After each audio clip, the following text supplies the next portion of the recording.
would have anything. That Mr. Benjamin knew. As for payment of the debt by Lady Linlithgow, who for a countess was as poor as Job, Mr. Benjamin, she was quite sure, did not expect anything of the kind. But then Lizzie paused, and Mr. Benjamin, with the sweetest and wittiest of smiles, suggested that perhaps Miss Greystock was going to be married.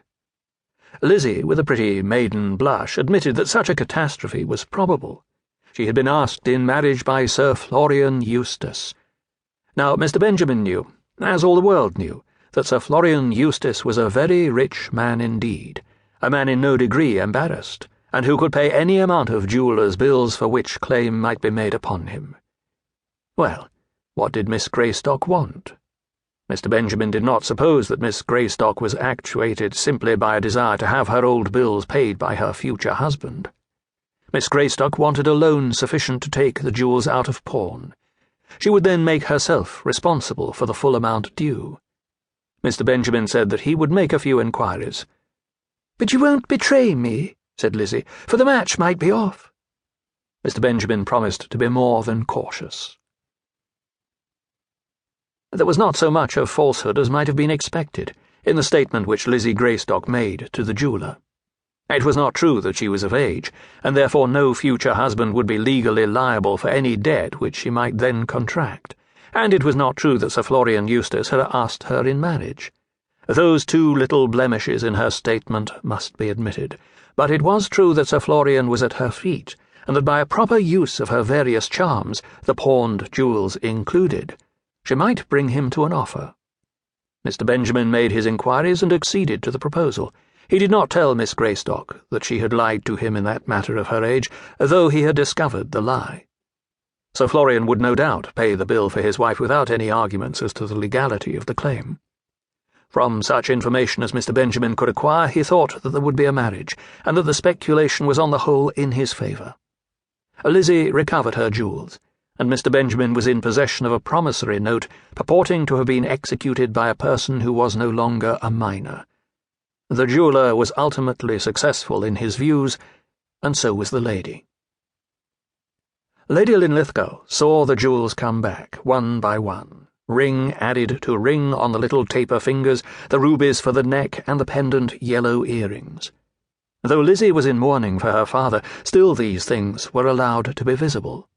The Countess was not the woman to see them without inquiry, and she inquired vigorously. She threatened, stormed, and protested. She attempted even a raid upon the young lady's jewel box, but she was not successful. Lizzie snapped and snarled and held her own, for at that time the match with Sir Florian was near its accomplishment, and the Countess understood too well the value of such a disposition of her niece to risk it at the moment by any open rupture. The little house in Brook Street, for the house was very small and very comfortless, a house that had been squeezed in, as it were, between two others, without any fitting space for it, did not contain a happy family.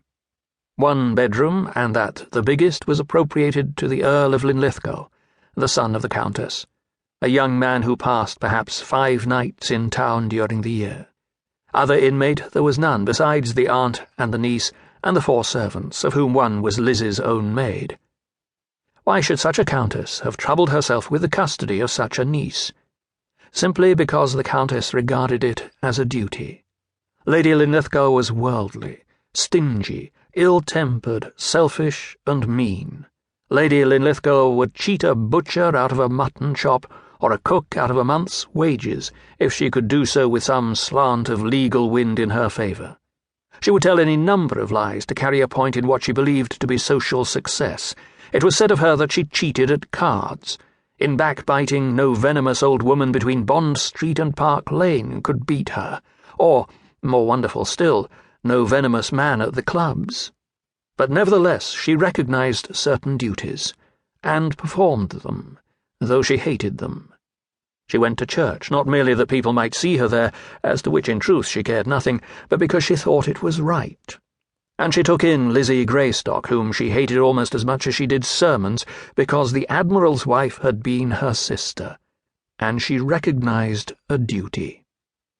But, having thus bound herself to Lizzie, who was a beauty, of course it became the first object of her life to get rid of Lizzie by marriage, and though she would have liked to think that Lizzie would be tormented all her days,